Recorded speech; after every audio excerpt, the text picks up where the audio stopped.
What's up, man? What's going on, dude? Where's your... Oh shit, you're a robot. Yeah. Hey, wait, where's your picture? Because right now you're a robot. Let's see. There you go. What's going on, dude? It's been forever since I've used Skype. Like, this shit's ridiculous. Dude, I started using this for my podcast, but I looked at my account, and the last time I used it was like November 2011. Wow. Yeah. I think the last time I used it was probably in 2014 when I was deployed. But yeah. Really? Yeah. Well, hey, and I started using Hangouts instead, Google Hangouts. Yeah, I've used Google Hangouts. Google Hangouts works, Skype works, FaceTime's honestly not bad. And then there's this online service that's pretty shitty, but I've used it for people that like don't want their identities up. Yeah. Like on Sunday, I'm doing an active member of the Israeli Special Forces in Israel. That's fucking awesome, dude. He did an AMA on Reddit, and he like so Reddit will only let you do an AMA if you provide proof to the moderator. So like he got approved, so I messaged him. I was like, "Do you want to do it?" And he was like, "Sure." Like, I can't show my face, and I was like, dude, I need video. And he was like, "All right." He's like, "I'm gonna wear like a balaclava," and I was like, "Fuck, all right." I was like, "All right, what time zone do you?" And he's like, "What the fuck do you think? I'm in Israel." And I was like, "Fuck, okay, let's do this." But nice. Yeah, man. So why don't you tell JP Veriano was my older brother's friend. He graduated high school before I attended, but we went to St. Pius X Catholic High School. And you don't need me to introduce yourself. You're a grown-ass man. Born in 86. Went to school with Tommy's brother John. Me and him are pretty close friends. In fact, I still to this day, man, your brother dropped the best line at my wedding when he came and showed up. So I was nervous as shit, and I, had the stomach rumbles. I was like, man, I gotta take a dump. So I'm sitting there, I'm like, I need to do this soon, man, before I walk up there. Otherwise, it's gonna be hell on earth. And I'm sitting there, and I find this barn to go take shit in, and I come out, and John's walking up, was like looking snazzy. He's like, yo, I heard some fucking getting married today. You little fucking bastard, man. He's a cool dude, man. I miss your brother. God, man, I do, man. I can't. I don't know, dude. I have his little Georgia Tech blanket. I've literally slept with it every night since she passed. Yeah, and it's not even a conscious thing. I just fucking like the blanket. But it sounds really nice and sentimental. It's like, oh, you're like holding onto a piece of your brother. I get really hot really easily, and it's not a full-size blanket, so my feet and arms can stick out. So it's like the perfect. So I'm like happy middle ground, right? Yeah, I'm like, oh yeah, no, happy. Yeah, I'm like, this is just a dope blanket.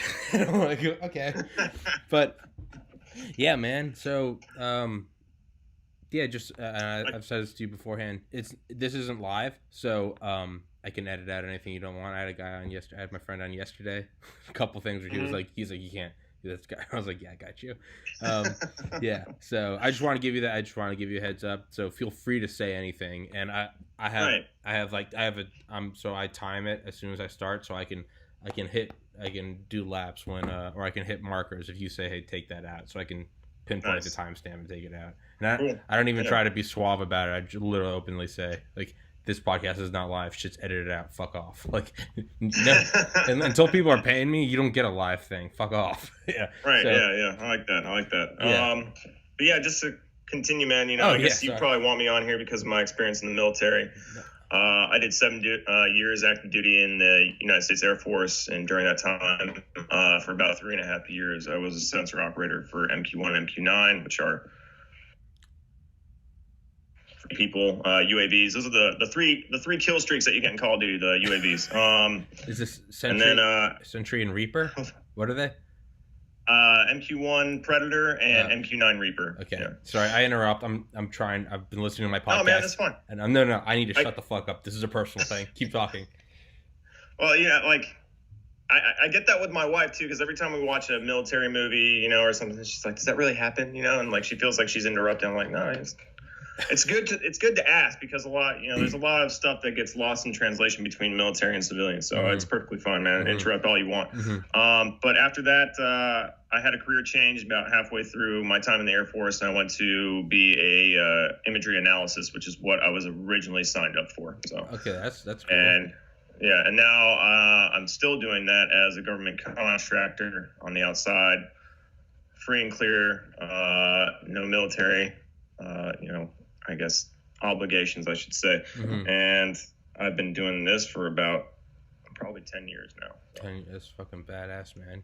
What got you? So before I even ask a serious question, do you play Ace Combat? I used to, man. I fucking loved Ace Combat. Yeah. Did you? I never played it. I didn't even know what the fucking series was until probably about a year. Honestly, almost a year to the day. I remember just walking into Walmart, feeling kind of depressed, kind of anxious, and like the true healthy thing to do, instead of addressing the root problem, I was like, I'm going to buy a video game. And I went, nice consumer culture, and I went there and saw Ace Combat. I just saw an F-22. I was like, I want to fly shit. But the entire thing is about drones, and it's about it's about a mothership called the Arsenal Bird, and it's a kilometer wide, and it carries 180, basically like X-47 or whatever the prototype is right now. But yeah, I was going to ask if you played that, because the entire thing is about drones. Is that the most recent one? The most recent Ace Combat? Yes, most recent Ace Combat. No, this is Ace Combat 7. Yeah, I have not played Ace Combat in a few years, man. But when I was younger and I had like a PlayStation, that was like a mainstay Ace Combat. I fucking loved that game. So, yeah. No, I sold my Xbox a couple months ago because I was playing it so much. I was like, okay. I played through the campaign so many times I was starting to go through and get all the ridiculous achievements, like, bank right for 500 hours. And I was just finding out, I was like, if I put a tenth of this time into just learning a new skill, I would be better off. And I was just like, okay, I'm gonna fucking sell it. So, it's kind of like self-defeating in their own way. It's like, really, you want me to bank right for 500 fucking hours? Yeah.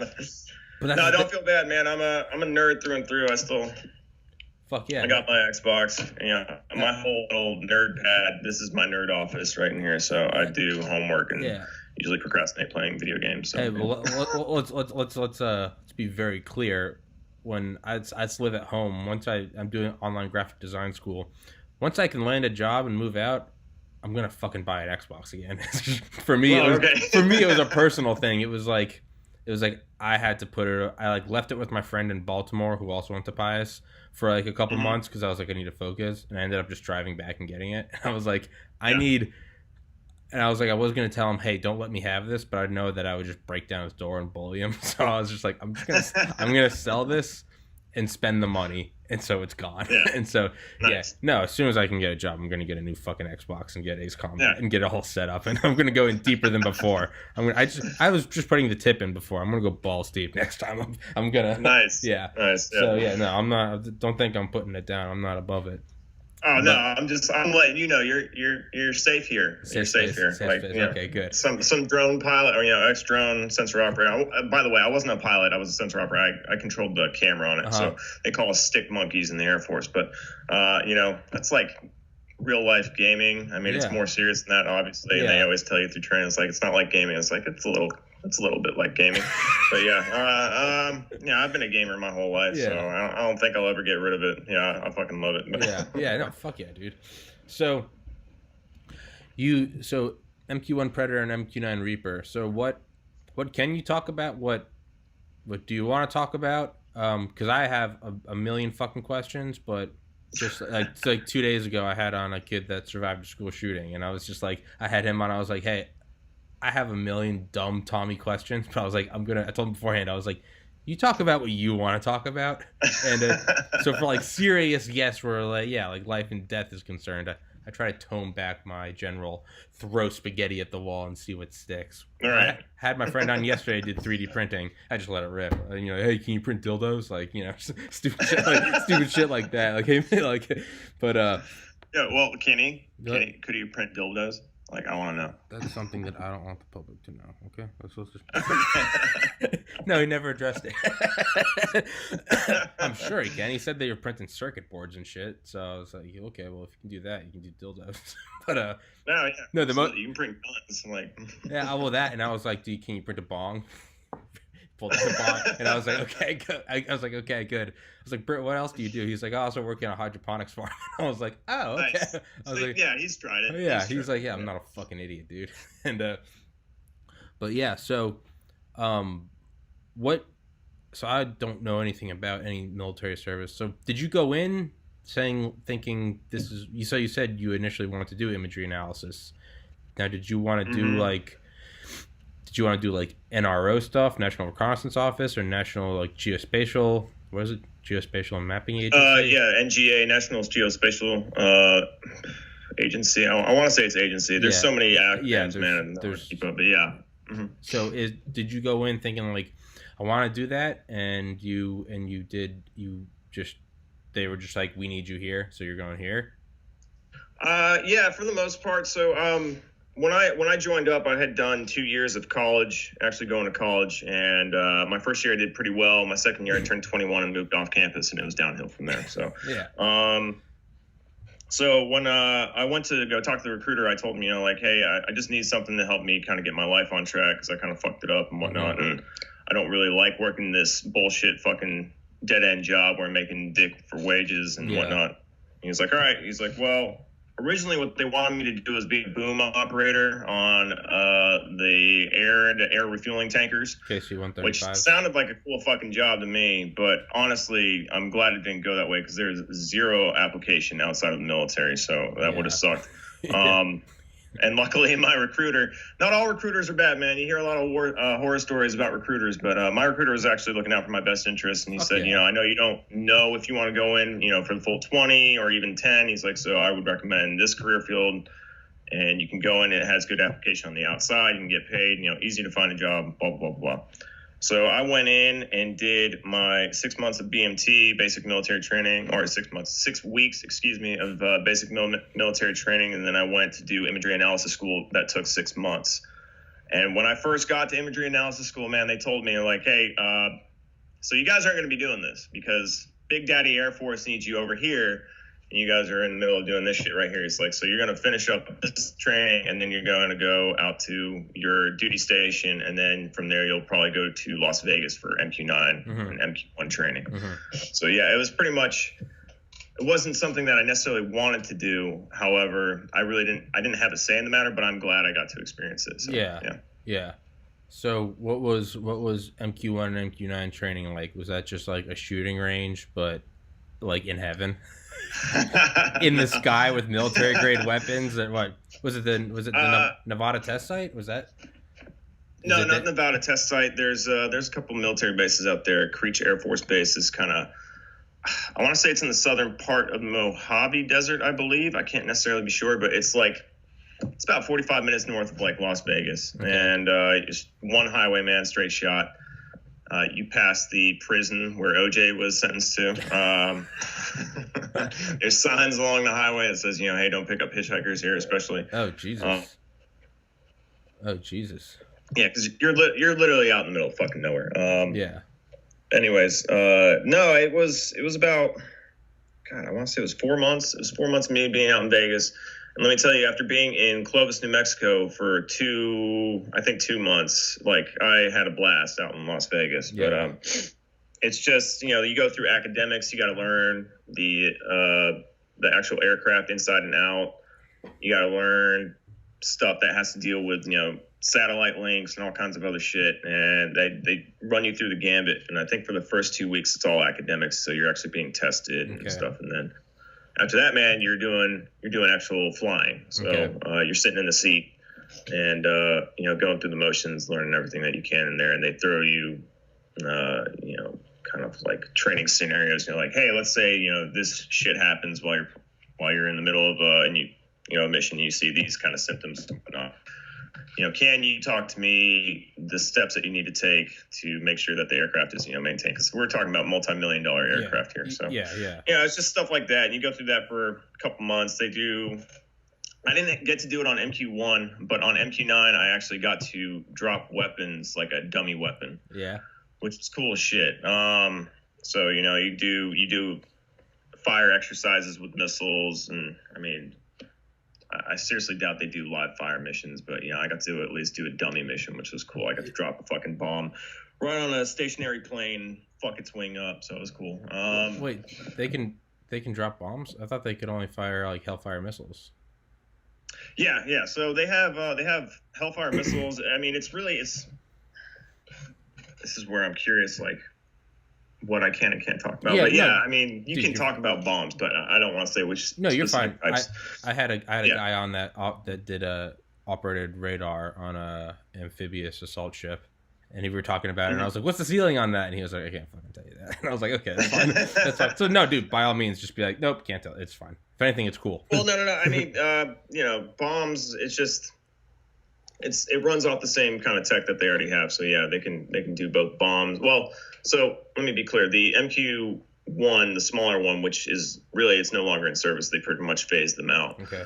They only did have Hellfire missiles, and now the MQ-9, the Reapers, which are roughly the size of an A-10 aircraft, they hold like 4 Hellfires and like some other bombs too. I mean, they're fully loaded. So yeah. Now, with imagery analysis, did you ever try to work with the Global Hawk as the one they made for the CIA? That huge fucker? No, I did not. It's really weird, like you go through your military training and stuff, and you really don't have an idea on how broad, imagery analysis is. Like there's imagery analysis that do targeting. There's imagery analysis that do, I guess stuff with the Global Hawk and satellite imagery and all that other stuff. Because of my experience, I fit in with imagery analysis that literally watched what we call near real-time imagery with the MQ-1 and MQ-9 Reapers. So, yeah. So that's all I've done. But okay.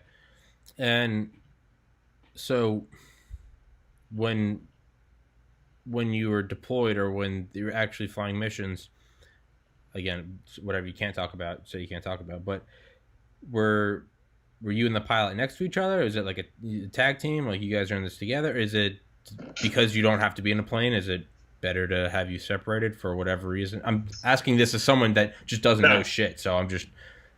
No, and that's fine. No, I mean, we sat... you're still part of it. You're technically air crew, So you sat in the same little box, and it's just each box basically controls a separate, drone. So, and with that, in that box is all the controls, and I don't want to go into too much detail about that, but like where I was located out in New Mexico, like we just had like a patio just full of these boxes, and you just every day you walked in, you're like, what box am I in today? This one? All right, mission's in there. So yeah. I hope so you and your pilot would go in step and sit in that box for 12 hours, getting to know each other because there's not much else to fucking do. Yeah. I fucking hope to God you guys have some air conditioning in those motherfuckers. Oh yeah, man. Well, we needed it. All the computers. Yeah, you got it. Just the fucking heat production. Yeah, they were mostly cold, constantly kept cold just because of that situation. Fuck ton of computers in there running up the temperature, and then on top of that, just the amount of farts that were released in those boxes. Like you could tell someone had something right for dinner. Like when you come in 12 hours later, they've been stewing in that shit. Like, dude, it smells like ass in here. Like, oh really? I got used to it then. I'm like, oh God. I'm not going. Oh my God, that would make me vomit. Dude, I get sick of my own farts. When I'm in my room, like sleeping, the door closed, and I go to the bathroom in the middle of the night, and I come back in, I'm like, oh, who ripped ass? I'm like, it's just me. What do I mean, who ripped ass? Like, what kind of dumb fucking, like, and there's not, worst part is like, it's not even like there's anyone around that I'm trying to, like, defer. It's not like there's a hot girl, like, oh man, who ripped, it's just me. Like, so I'm like, who ripped ass? I don't know, man. And it's just like, is this the onset of schizophrenia? But you need to get a dog, man. That way you can blame it on the dog. Well, we still have Oscar, dude. We still have Oscar. Oscar's still alive? He's 17. Holy shit, man. Yeah, dude. Yeah, dude. He's like mostly blind, mostly deaf. It's fucking crazy. Oh. Yeah, but no, dude, he's a trooper. That's cool as shit, man. Yeah. But he, he's still paralyzed, so he can't walk upstairs. So yeah, I can't blame the farts on him. That's the important part.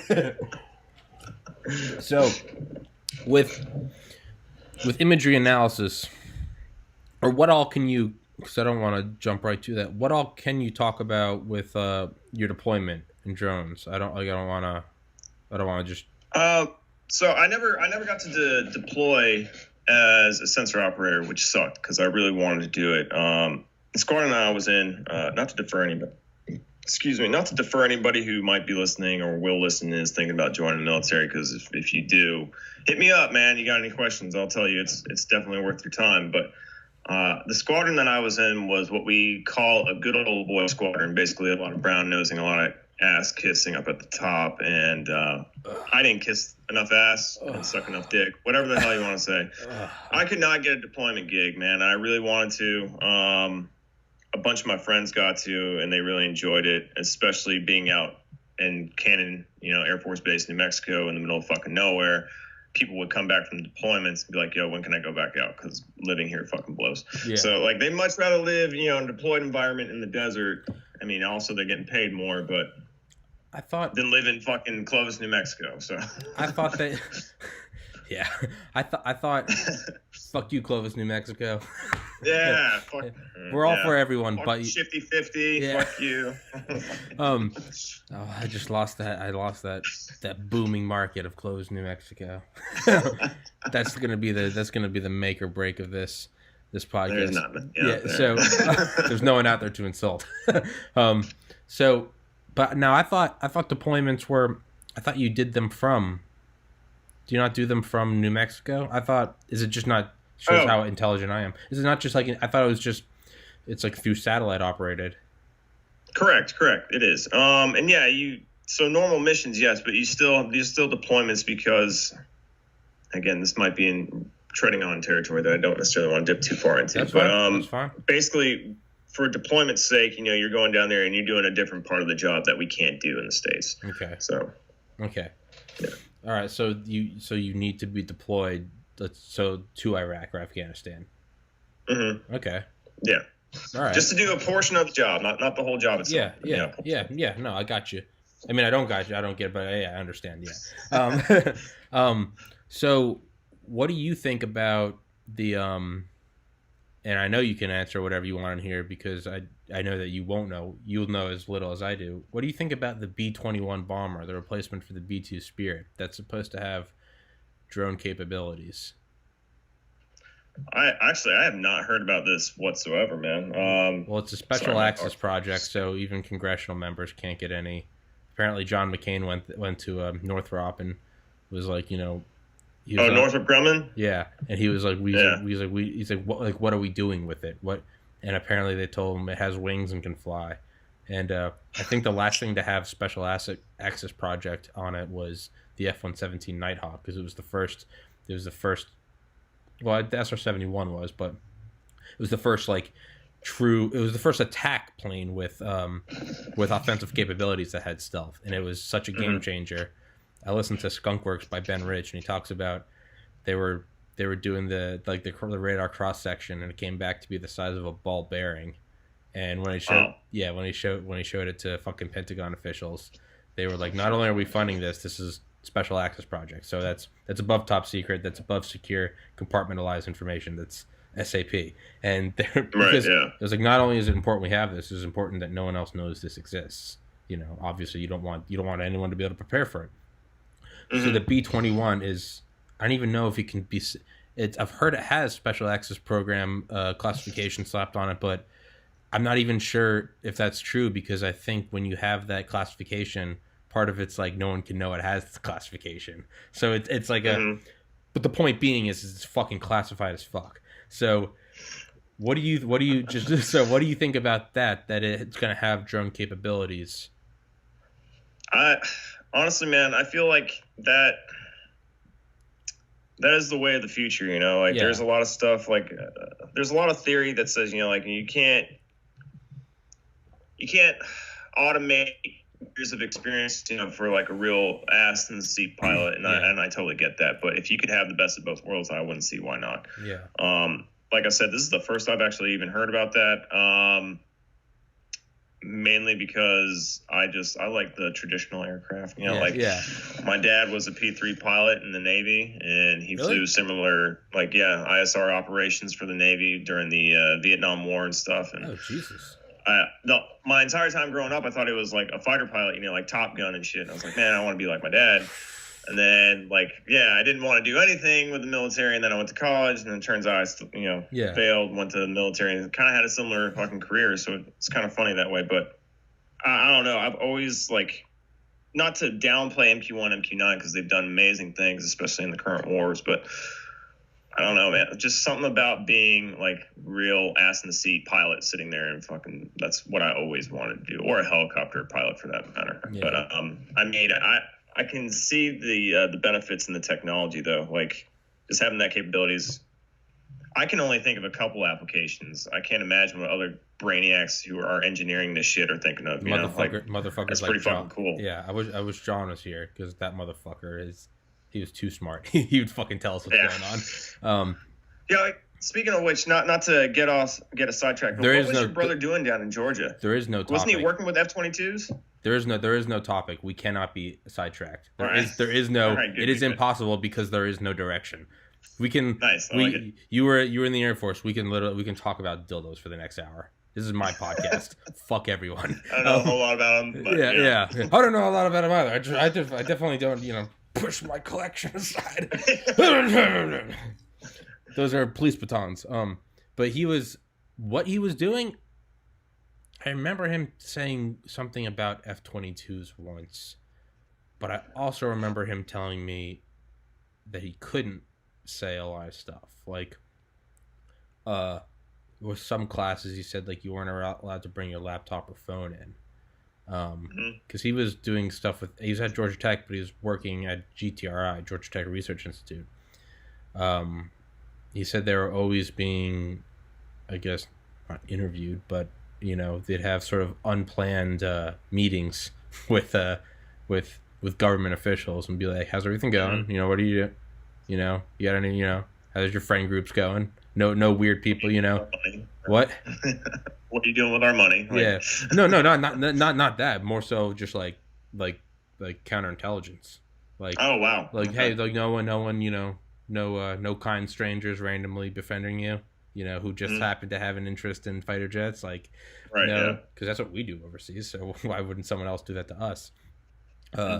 Said it was hilarious. They had fucking propaganda posters in the halls, it was World War II. It was it was literally like whatever the modern equivalent of lip sync ships, that kind of shit. Yeah, it was literally about the modern equivalent. It was shit like that. And he was it was so funny because it was clearly directed at all of the Asian students there. Only John could point out. He's they weren't worried about me. I was a good old white American boy, but he was everything was if you had, and it's if you had more than half a percentage of Chinese DNA, it was remember your duty. But but because of that, he couldn't the stuff he would tell me about was all super fucking cool, but he said there was definitely stuff he couldn't tell me about, and he also couldn't tell me that he couldn't tell. I don't know. It's right. So, but I remember him telling me when they'd fire up jet engines and prototype engines, it would fucking suck all the power out of the entire fucking research, because you'd hear people be we were fucking welding, and literally everything stopped, air compressor stopped, lights stopped, and he'd be and John would be we were in there fucking. We'd have an engine strapped down, blowing shock diamonds out 50 feet. He was you'd set off car alarms, fucking 500 yards away. So no, I don't entirely know what he was doing, and I'm kind of disappointed. Cool. I wish it's cool that I just remember him posting pictures. I'm John, what the fuck are you doing, man? He'd always pretty post, dope. He'd always post he'd always post it would be cryptic. It'd be he'd be in one of those places with right, all the eggshell carton shit. Yeah, on the walls, he'd have that, or he'd have jet engines and shit, and I'd be dude, what the fuck are you doing? And I would imagine that he wasn't allowed to talk about it, but so I don't know what he was doing, but so there's one thing I talked about with the Navy radar guy, we talked about the B-21 and stealth capabilities and being a drone, but we were talking about like artificial intelligence, right? And we were like, isn't that like the worst thing you'd want to have drone capabilities? Because it's one thing if you make an MQ-9. It's one thing if you fucking have like a drone, like, you know, ordnance disposal little robot or something. All right. Do you really want to give drone capabilities to something that we can only detect because it's our guys inside telling us where they are? You can no. They are built to avoid detection from. I've seen enough movies and TV, man. Like I've seen enough Terminators. I've seen fucking. Right. I play Days Combat. They keep reviving the whole fucking thing every 10 years. Yeah. It doesn't get any better for humanity, dude. Yeah. You know? Yeah, dude. I watched the movie Stealth, dude. I played Days Combat 7 like 100 times. I know how it goes down. But it seems like we're just going down that line. It's like Sam. See what happens. It's like Sam Kinison talking about like getting your heart broken.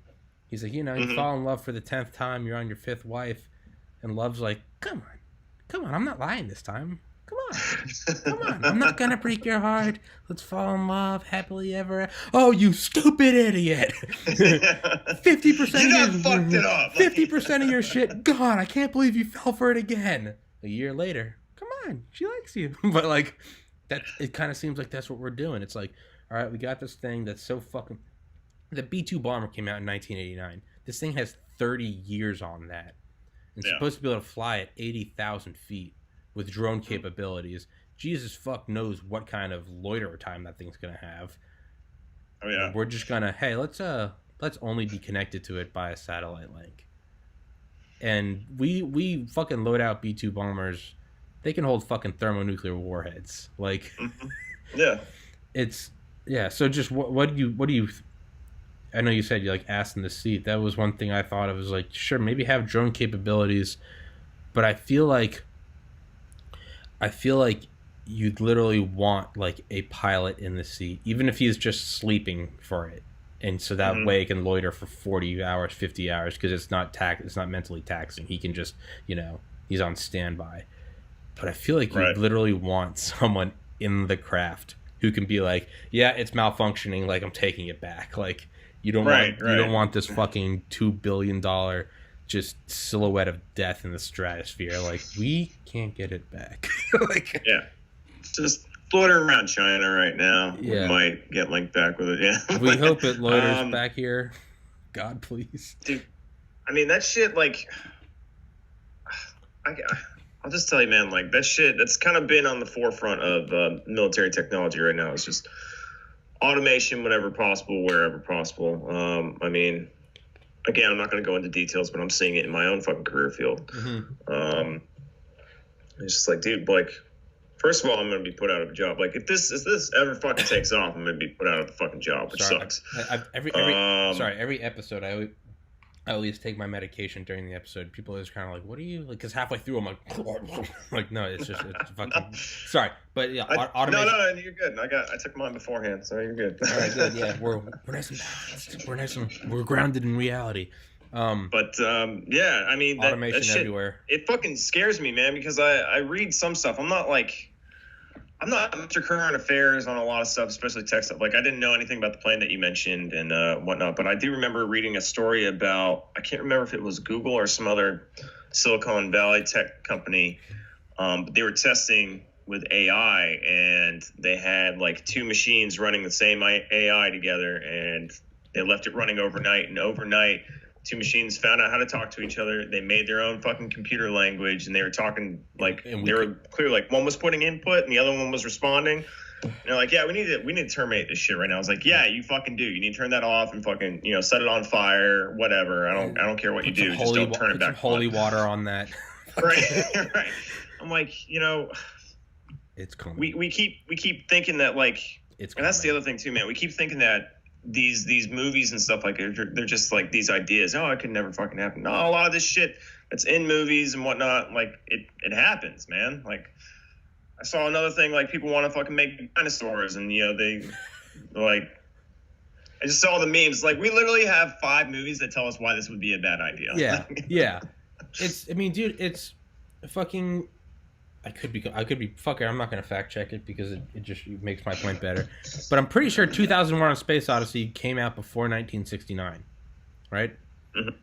And I think so. Yeah. I've seen it pointed to, but if you watch 2001: A Space Odyssey, they got the movements down. They got the lunar colonies down. They got the astronaut helmets down. They got all of it down before we went. So it's, with science fiction, it's not always just, it is just a movie, but part of what makes the best science fiction movies awesome is it's not just, horror, zombie, vampire, whatever. They try to make it as like, so you don't have to suspend your disbelief because you could go, oh, I could see that happening. Right. They ground it in reality. Yeah. Or like, if you ever seen that side by side? So SpaceX landing their own rocket, right, in 2016, cool as shit. Yeah. There was a fucking movie in the 50s, and it was like the future of rocket flight, and like it has a rocket coming down and landing on a barge in the ocean, but it's fucking in black and white. It's in 1950s, and they have them next to each other, and it's like how fucking cool is that? The future's now. But right. I look at it as like, yeah, the best science fiction movies are like you try to suspend disbelief. Like, you could even say like Avatar. Like, yeah, one day. I mean, we can already do VR, right? We can put on hell, you fucking operated shit that you weren't in. Well, if you can operate a plane on a long enough timeline, you'll be able to operate a body, a drone. Right. In a long enough timeline, it could look like a human. On a long enough timeline, it will happen. So, yeah, these sci-fi depictions are not an infallible marker for what reality will be, but it's definitely seems like the common theme in all of this is when you get to AI, it's like, well, yeah, eventually something 2001: A Space Odyssey, HAL 9000. I'm sorry, Dave, I can't let you do that. Like, right. I can't let you do that, Dave. I'm sorry, Dave. I can't. Yeah, like have you ever watched epic rap battles of history? I haven't seen all of them, but which one are you talking about? They've been out for like 10 years. I remember, but John turned me on to them. But my favorite one is Bill Gates versus Steve Jobs, and they're going back and forth, Microsoft, Apple. But at the end, it ends with HAL 9000, and he's like, "I'm sorry, Bill, I can't let you do that." All right. But one of he's like, I can kick your ass at chess and Jeopardy. I can be the mind you could never be. And then he's like, I'm in your phone, I'm in your lap, I'm in your pocket. How are you going to shoot me down when I guide the rockets? Right. But it's like, but yeah, it's like, how are we? I'm going on a complete fucking rant here, but like, no, but it's a valid fucking question, right? So what happens when it goes to what better place to have it than it? It's not like it can jump into an MQ-9 Reaper. It's like, okay, that would be bad, but we could definitely blow one of ours out of the sky. No fucking. We use drones to shoot down. We use drones to practice with missiles. That's what the Navy guy was saying. He's like, yeah, we used to launch them off the ship, and then we'd hit it with a missile, a surface-to-air missile. Right.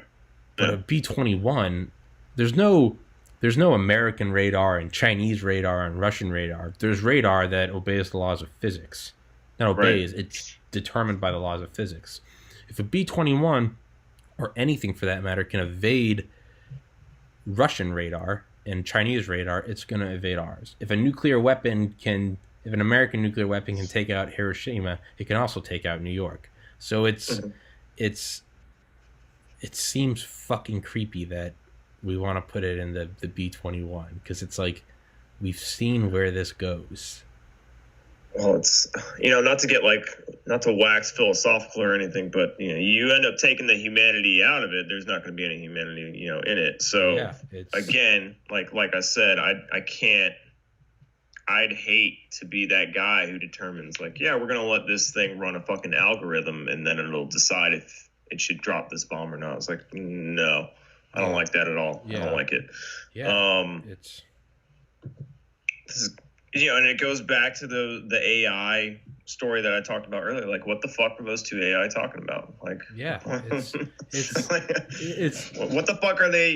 They came up with their own fucking language and shit. It's like, what are they talking about? They could be talking about fucking like, man, don't you wish that we had a fucking computerized dick that we could stroke off right now? It could be any, or it could be like Wouldn't it be cool if we could stick said computerized dick through like a human's mouth and penetrate it, through the back? And like, how cool would that be? Yeah, they might be saying that. They might just be saying like, it could literally just be like data 1, data 2, data. Like, it could be anything. But exactly. No. The way I think of it is sorry. Oh, I was just gonna say until we can test like AI, man, I don't even like the whole idea of AI, to be honest with you. But until like, if I know it's going to happen, it's coming. So let's talk about it. Yeah, there's so many tech companies that are investing in it, and like the DoD's in on it. Yeah. DARPA's in on it. They've been working on it for fucking years. Have you seen? Speaking of which, have you seen those little little dog drones that DARPA's been working up and stuff? The little what? They're like dog drones. I think they call them cheetah drones, but they're like, dude, it is something out of like a sci-fi film. Like these little fucking things with 3 legs, and they can basically navigate an entire warehouse and open up doors and shit. And I'm I have. I have seen those. Yeah, they're and now they're working on the fucking parkour. I've seen the robot that can flip and shit. The robot that can flip and jump on walls and shit. I'm like, dude, this stuff is fucking crazy. But Google bought Boston Dynamics. I'm sure nothing bad's gonna happen with that. Fucking Google. No, you can YouTube it all. Boston Dynamics, dude, DARPA, all that shit. I mean, stuff is fucking... I was gonna say you can YouTube it all, which is also fucking Google. Like I have nothing against a fucking huge company. Hey, ball out. But I mean, come on. Like what are they doing? They're buying up Boston Dynamics. They're buying up all the robot and AI companies. Yeah. Is this not fucking Skynet? Right. Google, YouTube, Gmail, Google Play, Google Hangouts. It's fuck Google Maps. Mm-hmm. And what are they getting? They're getting the fucking robots. This is how it starts. And our undying loyalty to them, too. Yeah, exactly. You're goddamn right. And guess what? I'm going to fucking upload this podcast to YouTube. Like I'm going to get them views, and they're going to... I'm contributing to it.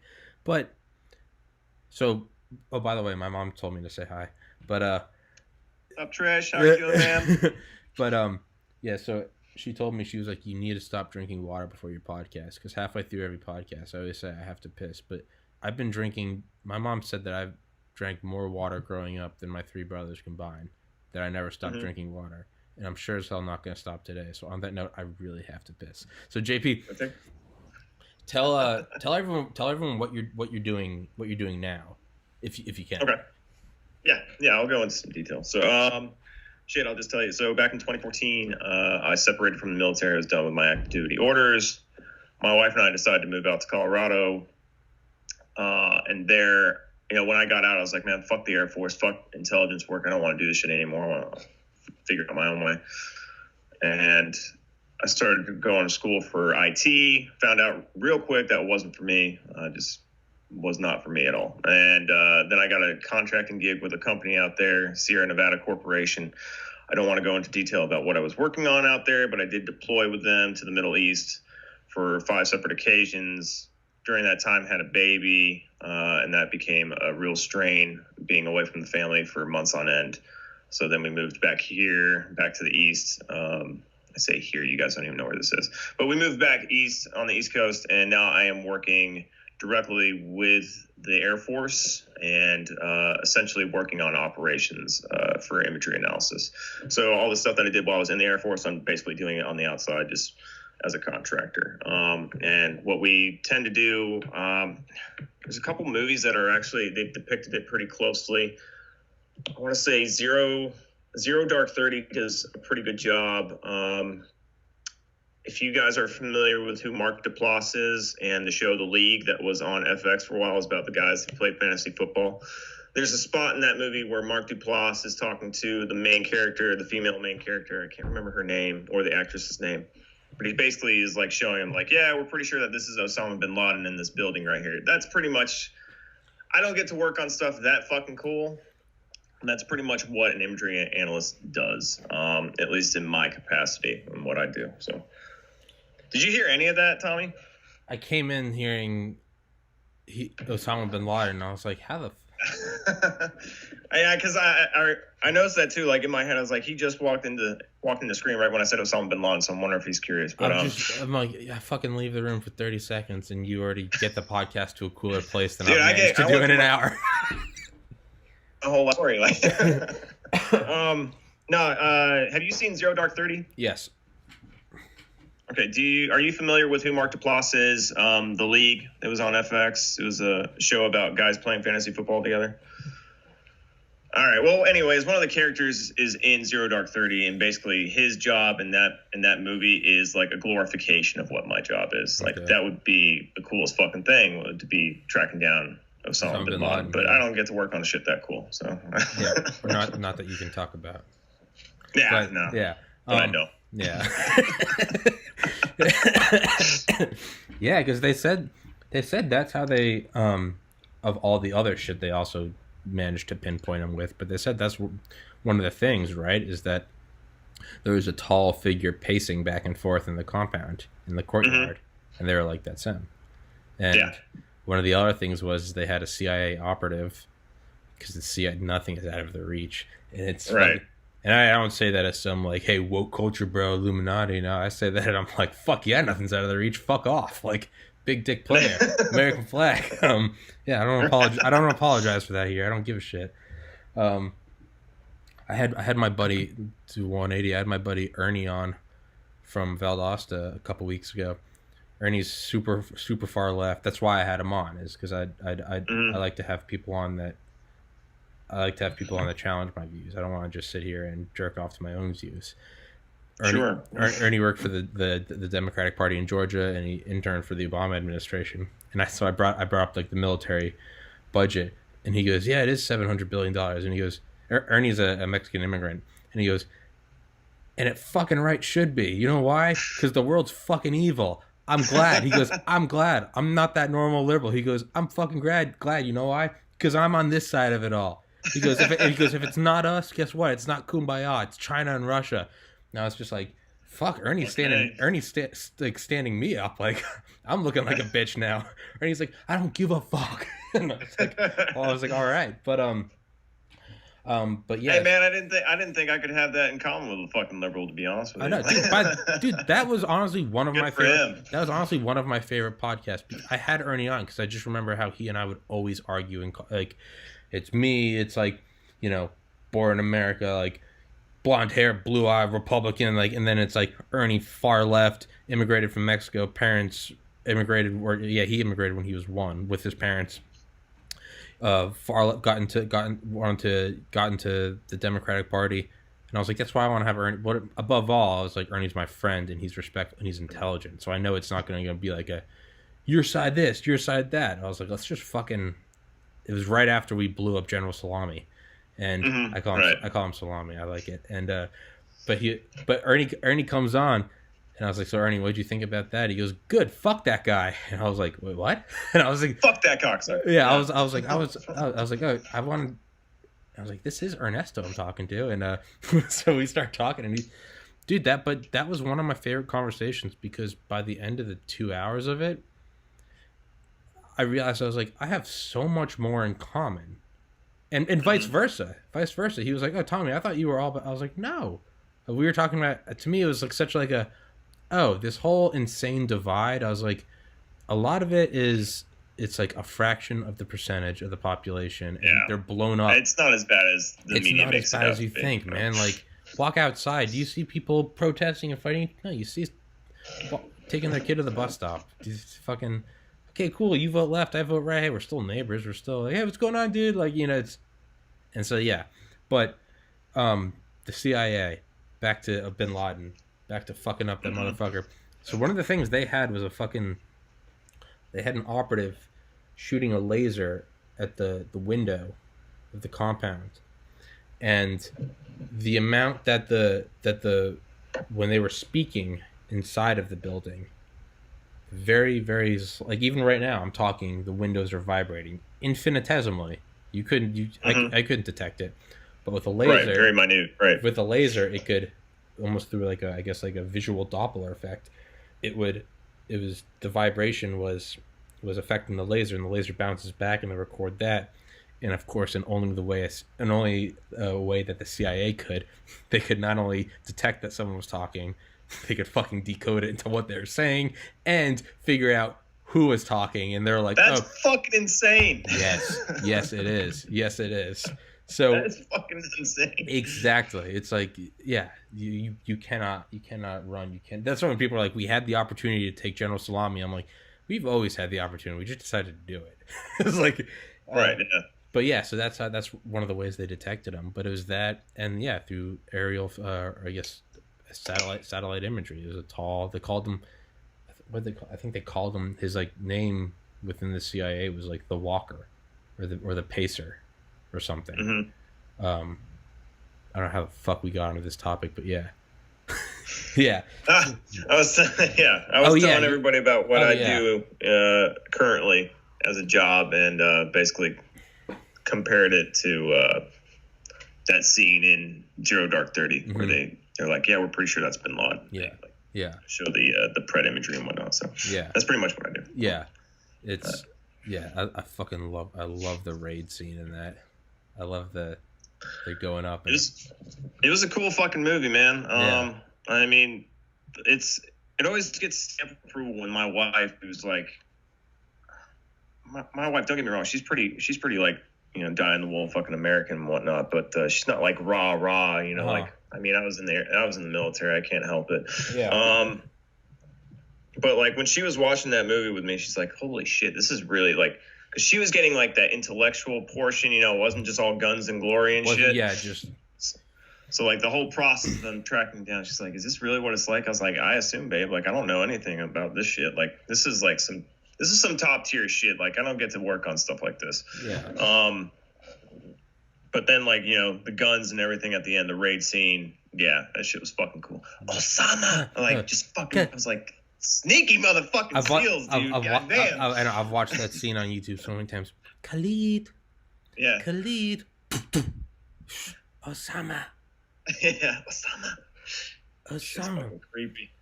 They're fucking like the four knobs, like goggles. I know. They look like something out of like Space Marines and shit. Yeah, and I remember seeing a comment on Reddit and was like, think about this.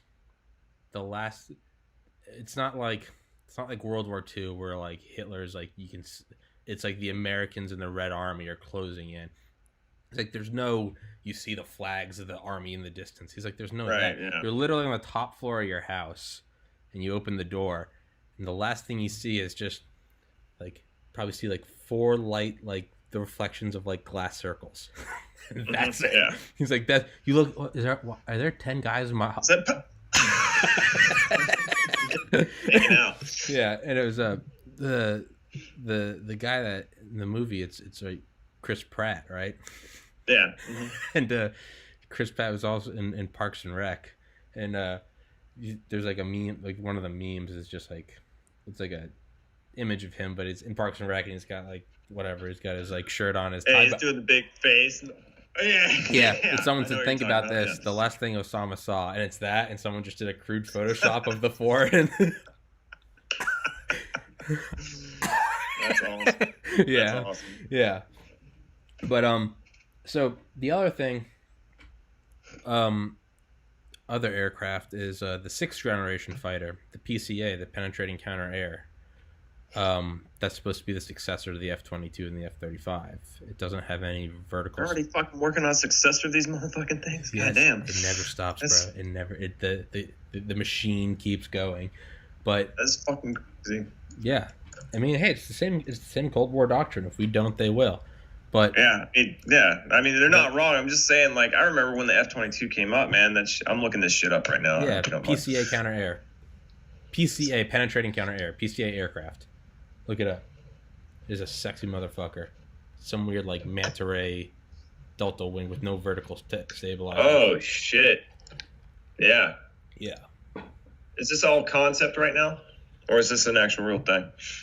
Well, it's said to be concept, but I mean, if you that looks fucking dope. There's no way it's not being developed. But that is also supposed to fighter jet, normal fighter capabilities. But also drone capabilities, full drone capabilities that could escort the B-21. Yeah, we're tiptoeing down this line again. It's right. But they wanted to have drone capabilities because we are now getting to a point where our aircraft are now able to pull off physical maneuvers that a human cannot survive. Right. So we are becoming the limiting factor. We are slowly being out evolved. It's but we're doing it, and it seems like we're creating this thing. And we were talking about AI earlier, and everyone always thinks of it as like it's this thing that we're creating, and we need to make sure that we have our safeguards, and it's not gonna whatever XYZ. But like, no, the chimpanzee didn't actively create us. It was a process bigger than any one chimp could see. Evolution that created us, and we think we're so smart because we can look back and see it. It's because our brains are larger and we can comprehend shit they can't. My dog can't comprehend calculus. My dog is infinitely smarter than a tapeworm, which is infinitely smarter than a fucking single cell. Oh yeah. So no one consciously created us in the evolution sense. I mean, if you're creationism, that's your own thing, whatever. But I don't think when AI emerges, and not if, but when, I think it's gonna happen in a way that we cannot foresee. And this is how I always think of it: is it's like if I can like read your mind. It doesn't matter what you do, I'm always one step ahead of you. If you think I'm gonna fake them out, I know you're gonna fake me out. If you think you're gonna think about the wrong thing, I know you're gonna think about thinking the wrong. It does not matter. Anything you can do, I'm N+1. It just doesn't. It's why we can never get rid of it's that why we can never be free to the Federal Reserve. We always pay it back with interest from them. It can never happen. Unfortunately, yeah. Yeah. And so whatever we can think of, AI can when it is as smart as us and then smarter, AI can think of that and then some. So no matter how we can put Elon Musk on it, we can put fucking Neil deGrasse Tyson on it, we can put all these MIT scientists on it, but any safeguards they put into place, any cautionary fail safes we have, whatever they can think of, AI is N+1. It can think of that and then some. So I think it's going to emerge in a way that we don't foresee. Oh, absolutely. I mean, that's kind of always been. And just to backtrack, like I am a creationist. Yeah. I don't believe there's creationists who believe like the Bible, like to the T. I'm not one of those people. I think the Bible was meant to be written for people who could understand these concepts that had because what are you going to tell? You're going to tell people that, it took God a day to build, the earth and the universe or whatever. And people are like, okay, that makes sense. But if you tell them it took them like a million years to do this. But, to God, time is not linear. He can do whatever the fuck he wants. But it's just going to blow people's brains. Right. So that's kind of my whole concept of it. Yeah. As far as evolution, I agree, we probably evolved from something, and it's not exactly we didn't just come from dust, God didn't just boom, human, there was stuff at work that happened. So that's my whole thing. And I completely agree. We want to think that we have control over this, but when we get into this, this realm where we don't know what the fuck we're dealing with and we're trying to create something for the first time, it's gonna there's just that edge, man, that you got to teeter on, and once you take one extra toe over the edge, that's it. Done. It's in their control now, right? So that's always kind of been it's not to wax philosophy, but it's kind of poetic in that kind of way, because is that where humanity ends? Is that is there a distinct line of human dominator? Just to go back one more time, I remember Father Lopez said something that I'm agnostic. I don't definitively believe in God, but I also don't definitively not believe in God. I've had too many experiences, even surrounding John, that I'm just like, okay, well, this is something's going on. So, but Father Lopez, I remember he always brought up a cool line, and it was, he was like, the length of time that a day was never defined. Right, He's right. like, we didn't know what the Earth was, or that it was rotating, or that it was a sphere, or that it was in space, or that it wasn't the center of the universe. It wasn't. Who said a day is 24 hours? Who said a day? Right. Who said a day isn't 100 trillion years?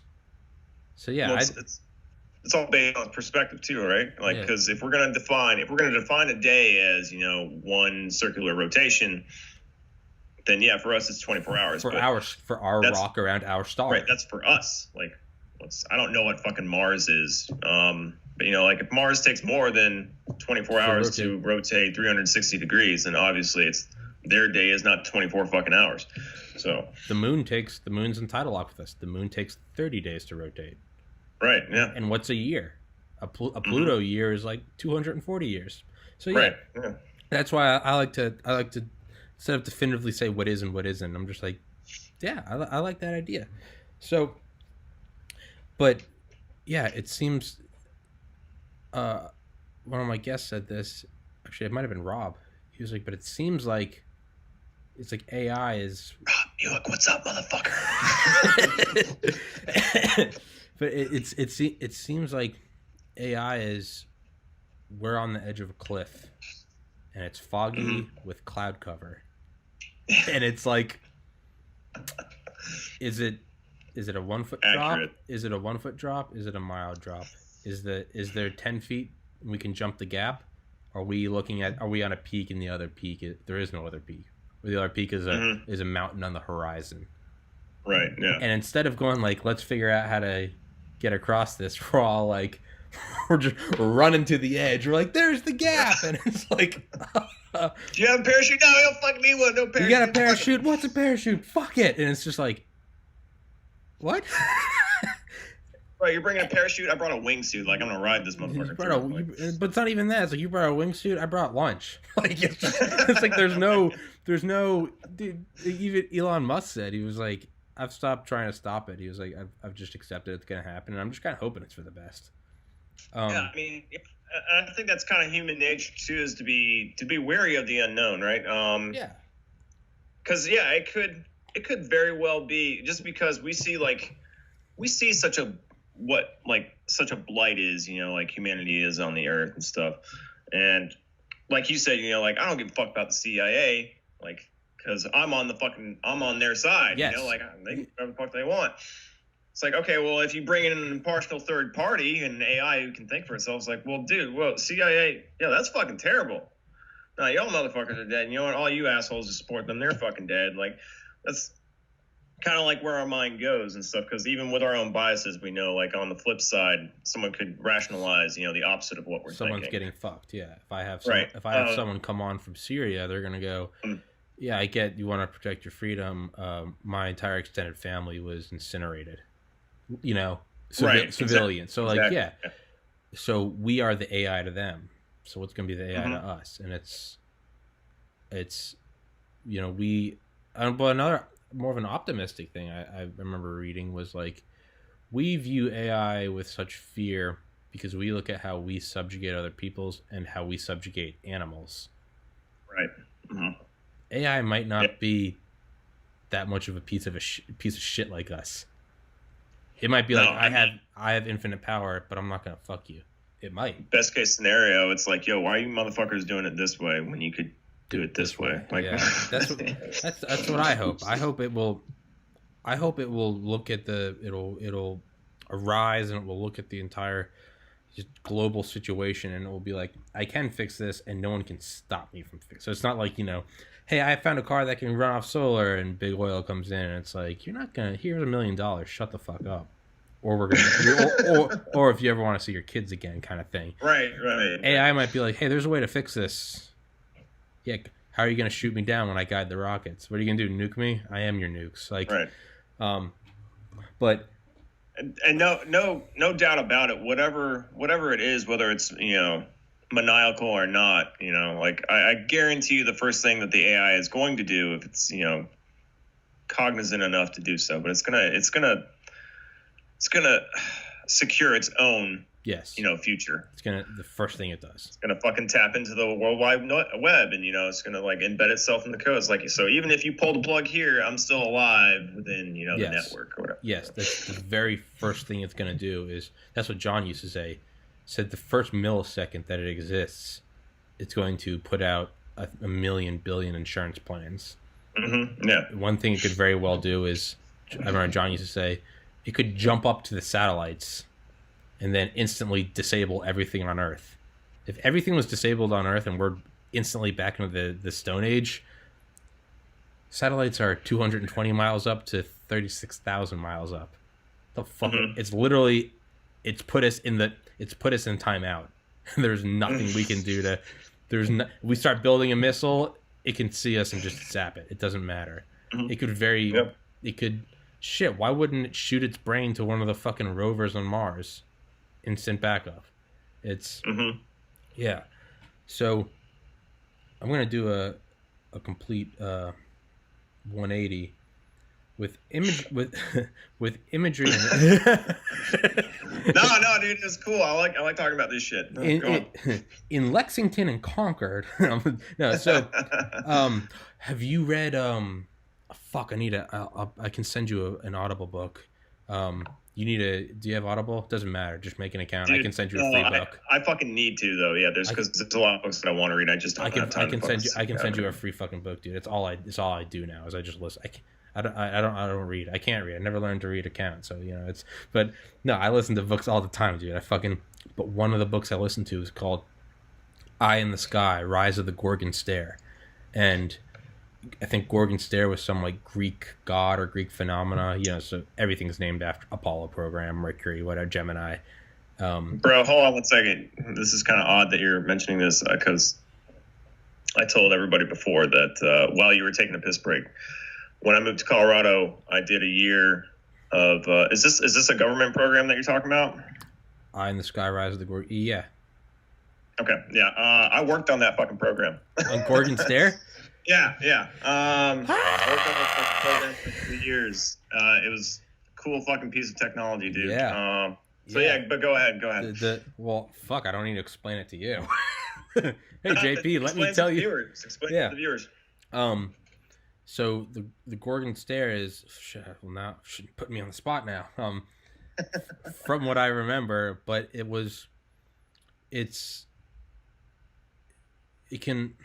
So it's like if you took a drone and let's say you just went around Atlanta, you could have it flying in a circle over Atlanta, and it can surveil the entire X square miles. But it's not video surveillance in the same way that like a helicopter police chase is surveillance, where it's like, where's the suspect? Got behind a tree? We got whatever.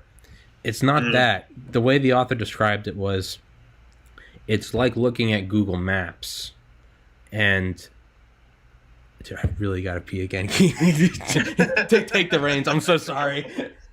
Go for it. Gorgon Stare, man. It's been in the works for, I can't even remember. And actually, all this stuff is you can read it. There was I want to say a Forbes article that came out, because I remember when I first got on the program, they were telling me like, hey, there's certain things that we can and can't talk about, if ever there was, because they always prep you, like if there's ever like some kind of reason why the press is breathing down our necks and they ask you to give an interview, you're welcome to give an interview, but here's the things that you can talk about. Here's some of the things that you can't talk about. So Gorgon Stare, though, I mean, it's been in the works for a long time, and it is a impressive piece of technology. Probably one of the coolest things that I've gotten to work on in my career field. But yeah, it's not like traditional imagery analysis that I do. It is different in a way. And the stuff that they're trying to implement with the entire system altogether, it's pretty impressive. Let me see if I can find that. Pretty sure it was a Forbes article. Yeah, because when I came onto the program, they were like, yeah, some dude fucking blabbermouthed too much to a Forbes like interview or something like that. And man, I am the worst podcast host ever. Maybe I can get sponsored by like Pfizer or GlaxoSmithKline. They can be like, you always gotta go. Like, could be a sign that your prostate's inflamed. Yeah, it might be that, dude. It might be. I mean, I've refilled these since we started talking, so I.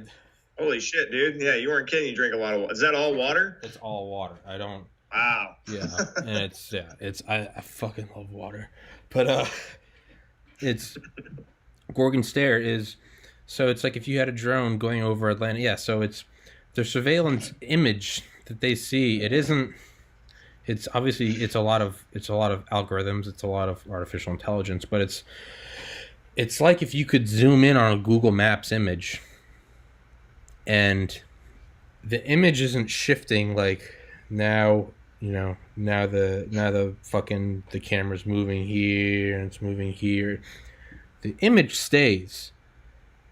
What you see is they said it's like zooming in on a petri dish of pond water. You zoom in and you see cars moving, you see people leaving their house, you see fucking people walking through alleyways, you see cars going, you see the highways, you see the traffic moving.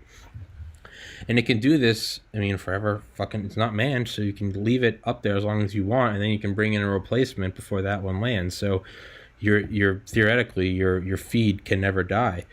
And not only that, it's another problem is if you're doing your traditional helicopter surveillance and you're zooming in on suspect A, you can't see anything other than what. Right now, I'm talking to you. Right. I'm not. It's a soda straw effect. Exactly. Yeah. That's what I was gonna get to. I'm talking. If you're watching this video, you're watching this. You're not also looking at your phone. Now I'm looking at my phone. Sure, you can maybe look at two.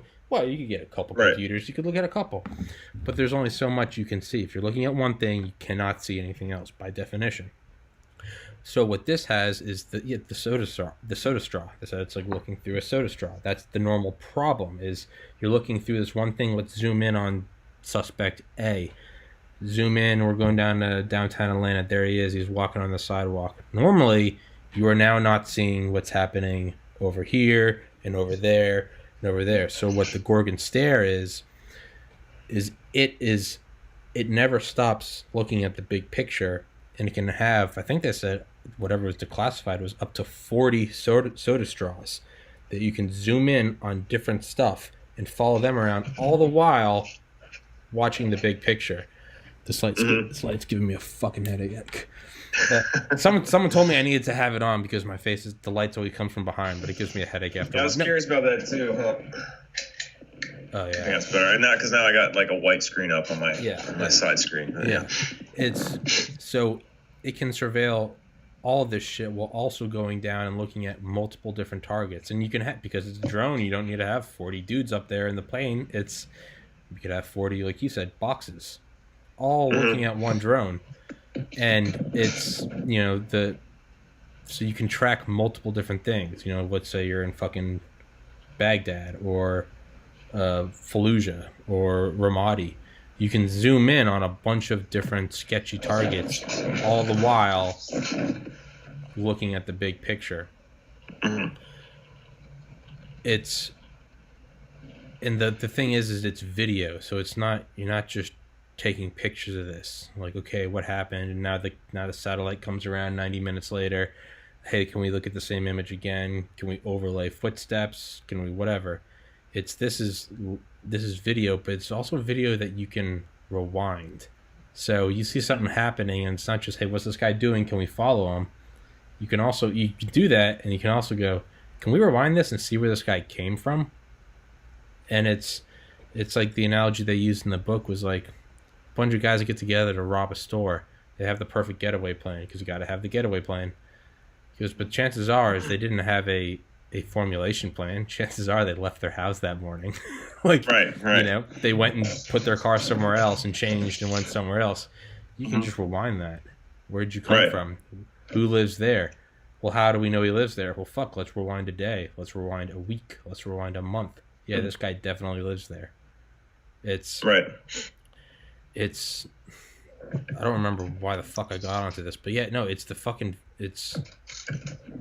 it's a never it never blinks. I think that's what Gorgon stare is in mythology. It never stops. It stares. So yeah, the Gorgons were like Medusa. Okay. So like the snake-headed thing, and that's kind of where they got their name, because from the snake, the snakes, they're all different heads looking at different shit, and whoever stared at them directly, turned into stone, that type of thing. But yeah, I mean, the only thing is I can tell you is that you're still that is concept. So I haven't read the book. I did look up the book just now, and yeah, so. But the whole concept is you had to have that constant surveillance, but still we're limited by today's technology. Mm-hmm. So, to my knowledge, and I'm sure it's probably something that's being worked on, but to my knowledge, there is no. And we've always talked about this, like how shitty our jobs are going to be once they figure out air refueling for drones. Yeah. Because drones that already have like loiter times that pretty much stay up the majority of the day. You throw in the fact that they can air refuel. It's like, well, why bring them down? Other than routine maintenance and shit. Yeah. Like, yeah. So, yeah. So, that is the concept of Gorgon stare. I don't want to say how long it does last in the air. Yeah. Or any of the other like really capabilities or implementations that they use. Yeah. But yeah, it is a cool fucking piece of technology, and just knowing all the stuff that's on board the system and its capabilities, like it was cool as shit. Like I didn't know anything about it. When I signed up for the job, I was just looking for government contracts to work on, and honestly, like my background's really what got me into my foot in the door, because mostly it's IT. Mm-hmm. It's, writing code and shit like that. Which I had limited experience in. I mean, I got a lot more after working on that program just because I had to. But yeah, they were basically like, "You work with MQ9?" I'm like, "Yeah." They're like, "Oh, you can work with this MQ9. It's got a different system on it." I was like, "Yeah, okay." It's got a different payload. It's right. Well, yeah. Well, no. So in the book, they talk about how it has been implemented in the Middle East, but it was also used in a top secret program over Baltimore in 2018, and. Oh, shit. There was some legal loopholes they had to use it, but I think it was because like the murder rate was getting so high. They were just like, we gotta fuck it. And this guy came in like, guess what? Fucking why not? Yeah, and it got in. It was just like, the first they were like, we don't want to use it, and then it was just like murder after murder, and I was like, dude, like fuck. And yeah, I mean, it's touchy, what liberties is that overriding? But so. Yeah, I mean, but if you could get a fleet of those, you could put those over every city on Earth, and you don't need to worry about cloud cover because you're not in space. Mm-hmm. You can quite literally record the world in high quality video. Right. And that's just from the air. You can now, say the NSA taps into that, which they can, whether or not anyone wants them to. It's the fucking NSA, right. Right, yeah. That's their fucking job. Who spooks on the spooks. But right. But if they can use that in coordination with every streetlight camera, every ATM camera, there is no hiding. Mm-hmm. And bringing it back once again, what happens when a malevolent force gets that? Whether it's a political figure or AI. Mm-hmm. There is no hiding. And right. That's yeah. And then what happens when it's automated and they don't need you? Like, right. Fuck you, JP. Right. You give birth to this thing. It's and I've thought about that too. I mean, because even the most recent advantages in technological advancements, I should say, that have come with the Gorgon Stare system. It's crazy because it's stuff that we always pondered, thinking about it, working on the system. And again, like you said, it could be fucking bad, but the amount of good that it could do is, it's there. Yeah. It's just like, is this really what you're doing it for? That's the real fucking question. So, then you want to tap back into the previous conversation, like, well, what happens if AI gets a hold of that? Well, fuck, I don't know. Yeah. What So if you can't tell, I rant and I just talk about shit nonstop. What interests you the most with what you're doing? I want you to take control of this conversation because Sure. I say the same. I say the same shit. Whoever the guest is, I'm like AI, UFOs, go. Like,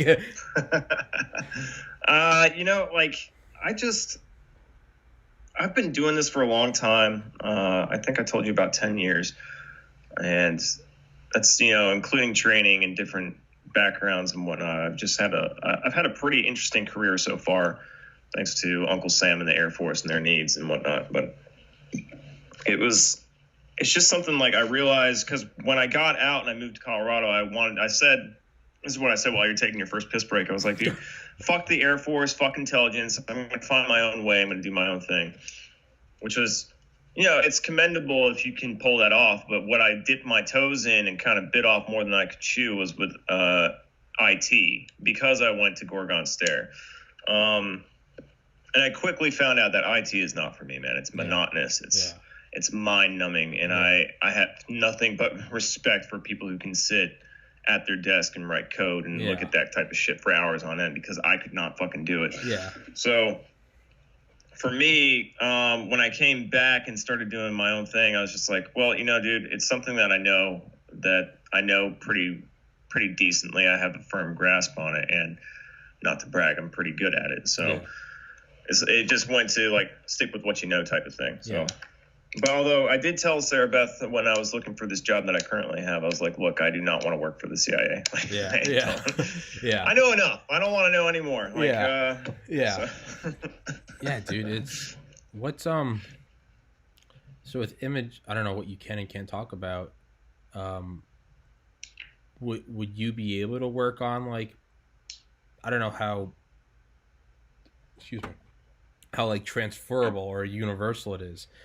Do you specialize in drone photo surveillance? Could you easily jump over to a fucking spy satellite, an NRO, a geospatial, DIA, CIA? It'd be easier for me to do so, just given my background, because what my background proves is that I can, if it's within the same vein, doesn't matter what platform, I can probably pick it up, with the right amount of training and whatnot. Okay. Would I want to? I don't know, man. Like, satellite imagery and stuff, like where I work, there's dudes that work on satellites, and they would do imagery analysis through satellite imagery, and it looks cool. It also looks really fucking boring. But then again, the shit that I do most days is pretty fucking boring. Yeah. So, I mean, if need be, I probably could make that jump. So if this AI shit was to go off and play a job, I'd be like, well, you haven't started, implementing AI with satellite yet, so maybe I can get a couple years out of that before happens. Before they squeeze that one too. Right, yeah. So it's just it's basically, survival, like career survival. All that being said, though, that's why I am doing school for what I'm doing now, and I fucking hate it. I hate school, man.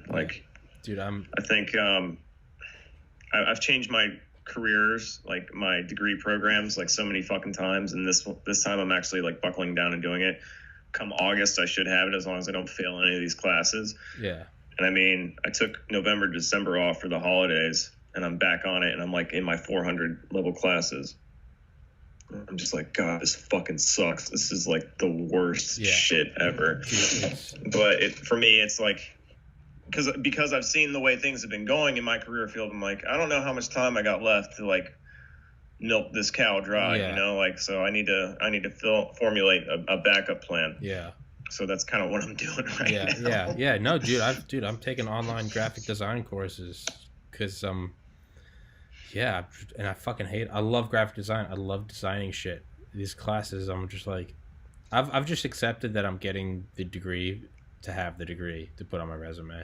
So my dad told me, he was like, don't get upset. He's like, don't get beaten up. Oh, this isn't what I loved. He was like, it's going to fucking suck. He's like, just go get it, because you can do so much more with it.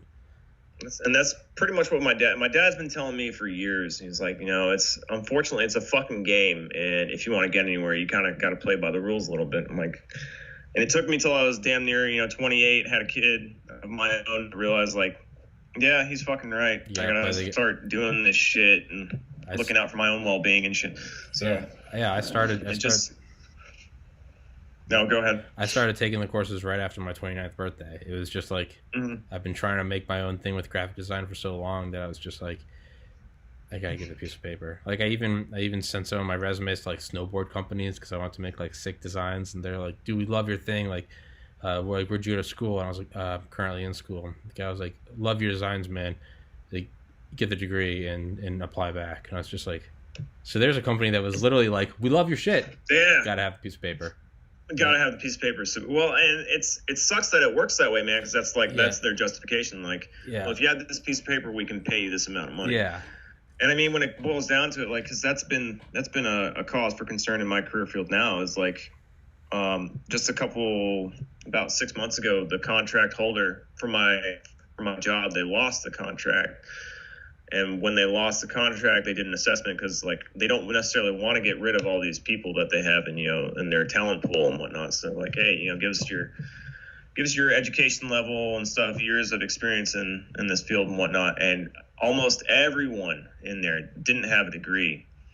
And it's like, well, I mean, the company can only do so much for you. Like, if you don't have a degree, like, we can't necessarily just throw you into this other career field, on good faith, like that because if you don't, like, it looks bad on them, and then they're possibly moving you halfway across the country and shit, and now you're in that predicament where you're in this career field that you know nothing about, that you can't really blend into and shit. Like, so I get it, like, but it still fucking sucks, especially with the fact, and this is kind of going off on a tangent, but especially with the fact with how schools have become such a racket when it comes to fucking degrees. They know you need the paper. Right, yeah. And it's fucked up, man. Like, it is. I'm trying to, as much as I finally decided, I was like, well, let's try to look at, is there any good in this? For the most part, no. But if you do get the piece of paper, you can play. Well, am I capable of getting the piece of paper? Yeah. Okay, well, at least I know how to play. Like, it's shitty, I don't like it, but I don't like the video game I'm playing, but I know I can do the puzzle. Well, just do the puzzle, and then the game can be fun.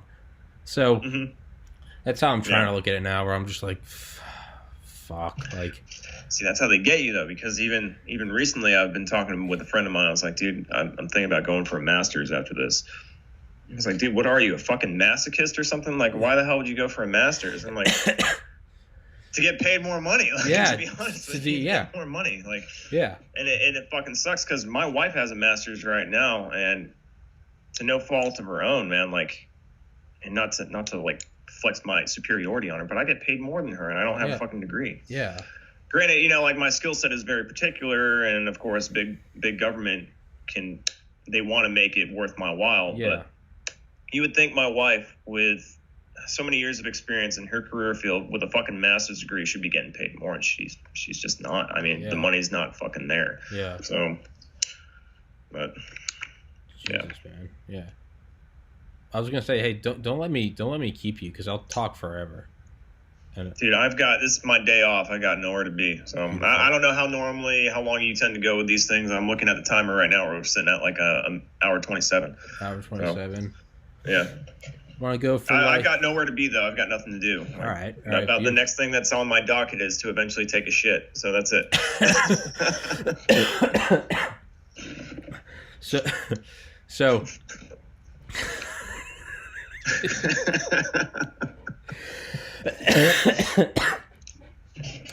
So, what can you tell me about your job?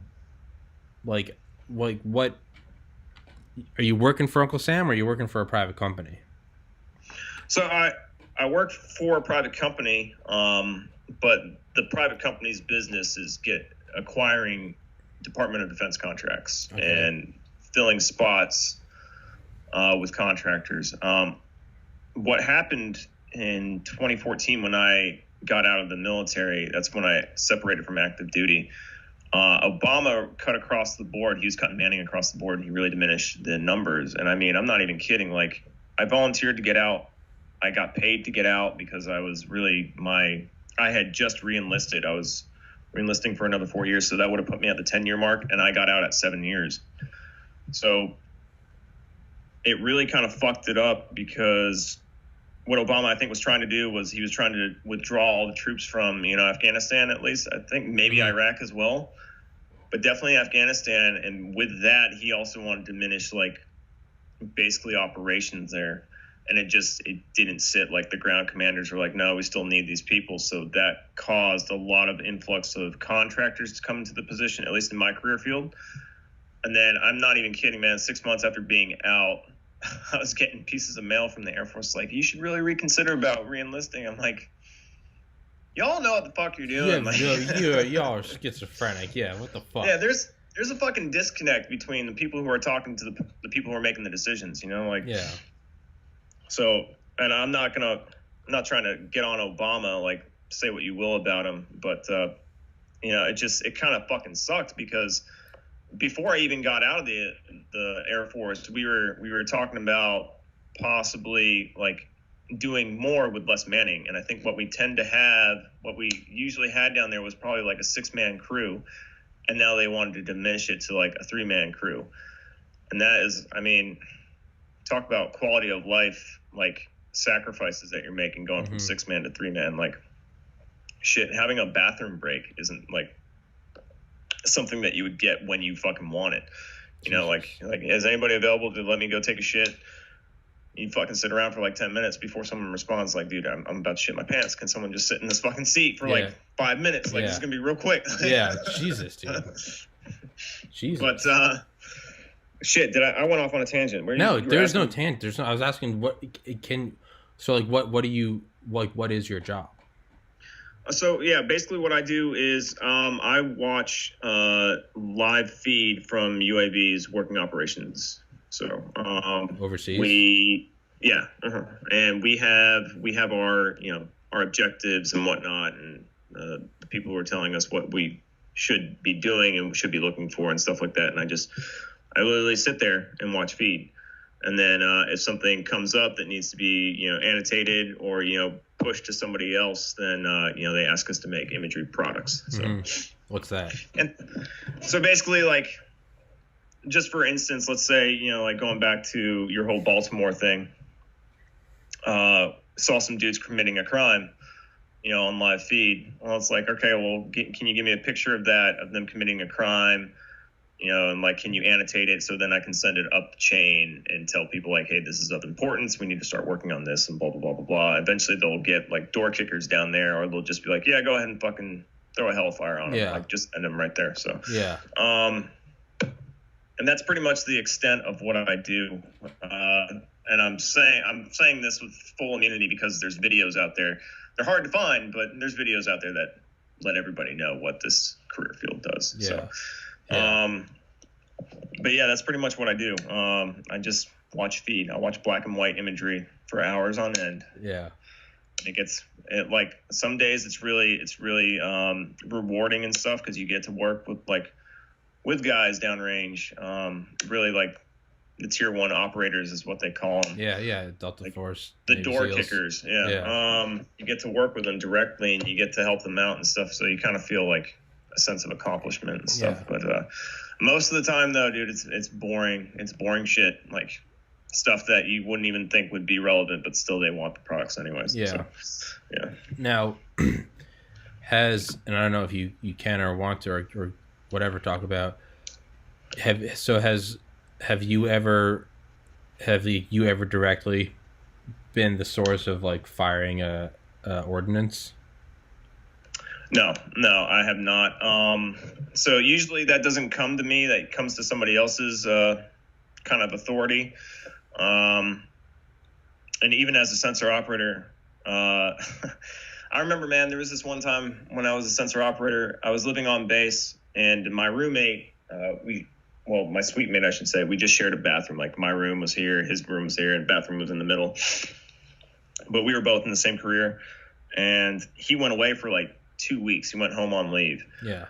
And I had been working with this crew nonstop, and there was this kind of like, I guess stigma is what you could call it, but like brand new pilots fresh out of like, pilot training and whatnot. So early lieutenants, with no experience under the belt. For some reason, man, they were always getting like authority to fucking throw down missiles, and nobody else was. So it was kind of like the stigma. I'm working with this young pilot for a month straight on the same mission, the same plane, like every day doing the same thing. I'm like, dude, we're gonna fucking drop missiles. Yeah, dude, this is gonna be fucking awesome. Yeah. And then my friend comes back from leave, and they put him on my line, so the bird that I was working, and they put me on a different bird. And no shit, that night he got to drop bombs. I'm like, you son of a bitch, dude! He took my chance. So do you think I never got to do that though while I was a sensor operator. But do you think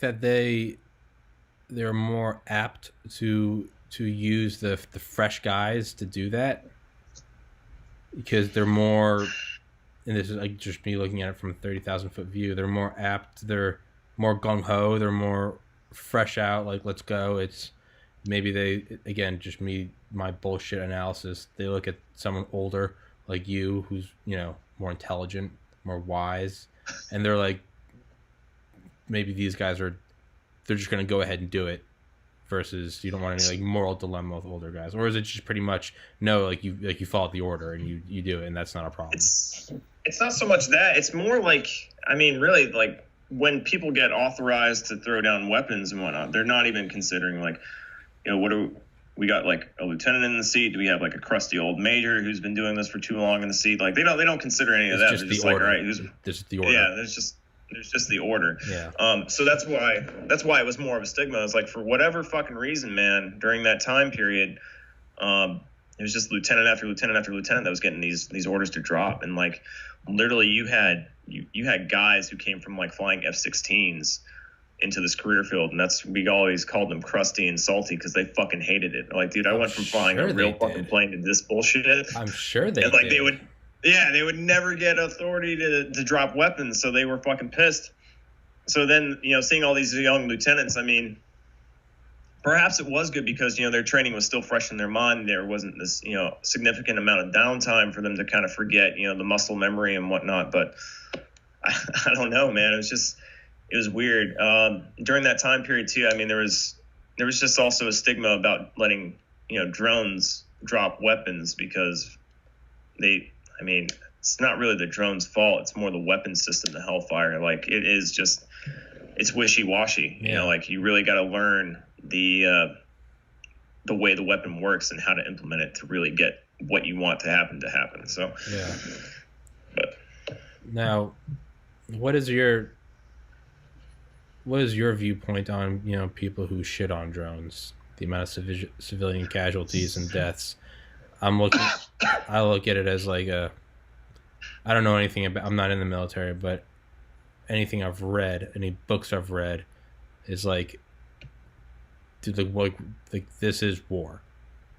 Like this is and as shitty as this looks, this is better than what it normally is. Like war's not the bad guys die and the good guys win. War is a brutal, bloody gray area, and you try to push the ticket. Hey, can't hear you. I thought I unmuted myself. There you go. Yeah, I was coughing. Sorry, I didn't want to interrupt. No, you're fine. When I was training in Las Vegas, dude, there was one day I'll never forget where Project Pink was picketing the front gate. I don't know if you're aware of what Project Pink is, but they were like completely, you know, a group of activists that were against drone use and I can picture, and whatnot. And they write their lame ass poetry and stuff telling about how we're brainwashed and whatnot. Yeah. I mean, yeah, dude, there's no easy way to go about it, you know, like. And some of the shit, like, and the other thing is too, is knowing the enemy, because like you said, you know, this isn't people, you know, carrying like national flags, wearing fucking uniforms that we're fighting against. It's guys. It's like just normal. It's basically militias, you know, that have band together. They're very organized and very capable. So, I mean, some of the shit that I've seen, dude, like these guys are real pieces of shit. Like they'll fucking. If they're trying to do some shady stuff, they'll be walking around with a kid by their side at all fucking times just because they know, like, this is going to look bad if you try to fucking take me out. So, I don't know, man. Like, I've always been of the kind, like, I realize with, you know, Catholic upbringing and stuff, like, thou shalt not kill. But if you think about it, like, the real translation, like I believe the original Hebrew translation was "thou shalt not murder," and that's even like in the Jewish Torah, like preemptive murder, like you end up for the sake of like saving yourself, then it's not bad. But if you like meticulously plot and plan to fucking murder somebody because they did you wrong or called you out online or something, like how fucking pathetic is that? Like, that's like the moral gray area. But war, there's no way about it, man. There's no clean way to slice it. No, there's not. There's absolutely not. I think it's okay that people who are activists and are against it like are open about it, because it kind of keeps us honest. Yeah. But at the same time, like there's only so much stuff that we can be honest about, like just because of classification and stuff. Like people can't know that. I mean, do people fucking want to know like the atrocities that these people make? And that's the same thing with again, going off kind of in the weeds here, but like the whole thing about the refugee crisis and like letting people in, like lax border control. I'm like, dude, look, I'm all for people coming over here legally and shit, and like helping people that want to find a better way. But like, you can't tell me that there's not some maniacal assholes out there who are going to milk that for all it's worth, and come in here and try to raise havoc. Like, it's not all rainbows and unicorns. Like it, right? And that's, I wish it was. That's really what it boils down to. Like, come on, let's be realistic here. I would love for us to all be able to fucking sit around a campfire, sing Kumbaya, and like bury the hatchet on all our differences. But it's just no, it's not like that. Yeah, I think that's one thing a lot of people think is like, if you don't want that, then you must be dark. And it's like, no, I don't like that. That's how the world is. But I'm trying to look at it as that's how it is. So let's try to work with what we can. Like, Because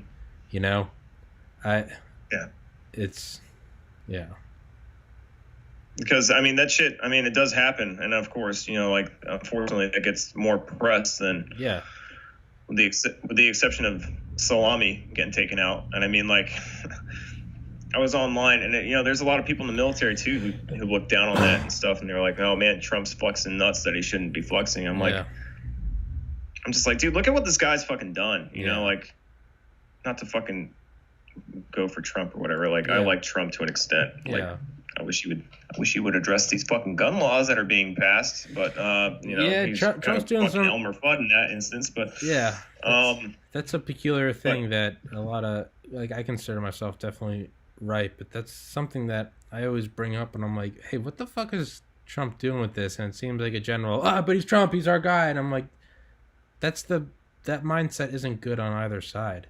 No, it's not, look man. At it and that's like, that's what allowed Obama to get away with a lot of shit that got swept under the rug by the media. Yeah, same with Bush. It's always he's our guy, and it's like, if you give any person that freedom, shit's gonna happen. That's not good. Right. You keep giving up immunity, like then they're not gonna be able to call them into question for shit that's clearly fucking wrong. But yeah. God damn it! I keep getting off in the weeds, man. What was I talking about? No, you're fine. What, military operations and stuff like that?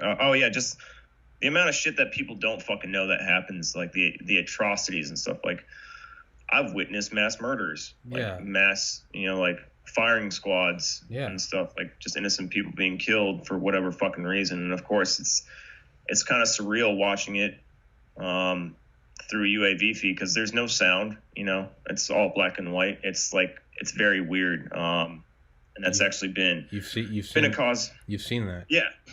It's been cause for concern, because Jesus, there's something to be said. Like, people who spend hours upon hours, for their daily, careers, that are just watching people get murdered and whatnot and stuff, like whether it's bad guys or good guys really doesn't make a difference. But what's that do to your mentally? What does that do to your not psyche? To downplay that. I just don't want somebody fucking in the comments like, it fucking makes a difference. I know it fucking makes a difference. Like, what I mean is, like, if you're actually sitting there watching people either get shot in the head, because they're getting murdered for religious persecution, or you're watching us drop bombs on some dude that gets literally torn in half. Like, it plays with your mind. And there's a lot of people that, there was a movie that came out not too long ago. is called Good Kill. It's with Ethan Hawke. It is fucking atrocious. It's a terrible movie. And I feel like they missed an opportunity to address something that's real. Like, a lot of people are like, oh man, fucking drone operators getting PTSD. I'm like, dude, I know guys who were drone operators who have PTSD. Yeah. Because they've killed like insurmountable amount of people. Like, yeah, there's no get it. Like, I'm kind of glad that I was never in that position to do that. Yeah, but, there's like on the same end, like I've watched it. So yeah, there's fuck gatekeeping with PTSD. It's like, dude, yeah. I saw something and it was like, you can drown in 5 feet of water, you can drown in 5 miles of water. The drowning's the same. Right. It's still agony. Fuck off. Like, yeah, man. I mean,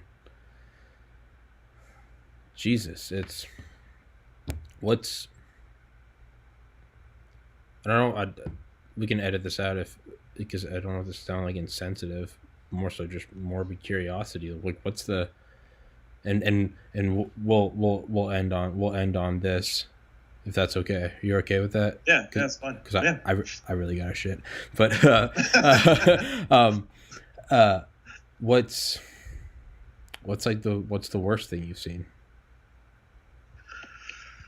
Oh man, not to make you like replay this shit in your head. No, not at all. But as far as like most like graphic thing I've seen, or probably like most of like atrocious thing that I've seen.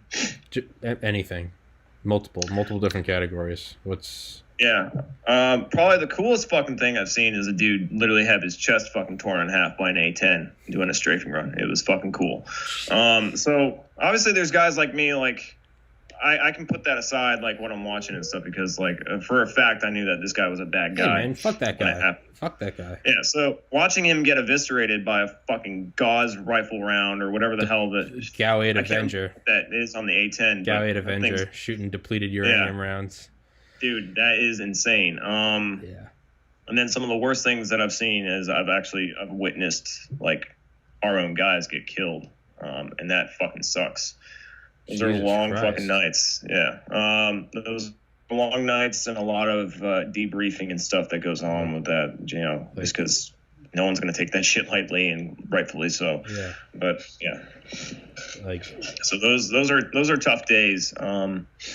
Luckily I haven't seen too many of those, but the ones that I have they really stuck with me. And it's just, not to say like, oh, I'm a fucking Air Force dude, I'm a fucking badass. I know, like, Air Force, I get it. I have a sedentary job, and whatnot. But really, in the grand scheme of things, because I knew so many kids from high school and college who dropped out, and went to serve, and I know guys who I went to school with who are like special teams guys and whatnot. Like, I give a shit, like that's kind of my rationale. Like, one of my best friends served. If they can fucking do it, I want to be there to help them in any capacity that I can. So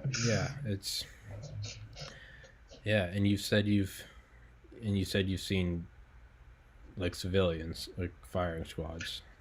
Oh yeah.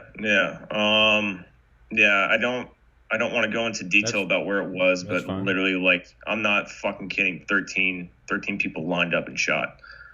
Like, and it gets your fucking blood boiling, man. Like, yeah, like right then and there, you want to drop hellfire. You want to drop fucking 4 hellfires just to make sure these assholes can't even be identified. Drop a fucking nuke. So it's, and then like I said, you go home. Like, looking at the drone operator, the photo analysis, whatever. It's no, fuck anyone that's so sure. Fuck, shut up. You go home after that, and it's like, that is crazy. Like, it's, I feel like if you go home to live a normal fucking life, you go, get on the highway, you go home, you stop at Arby's, fuck Arby's, but you go home and your kids are there, and you take your socks off, you go take a shit, you get on Reddit. That is crazy. Like, I feel, again, in my completely inexperienced opinion, I feel like that'd be terrible, but it'd almost be less worse if I was like over there, like on deployment. I just, and I was firing the gun, or I dropped the bomb from an F-16, and it's like, because you're kind of geared up and you're in that area. You're, it's like, okay, I'm at war, kind of thing.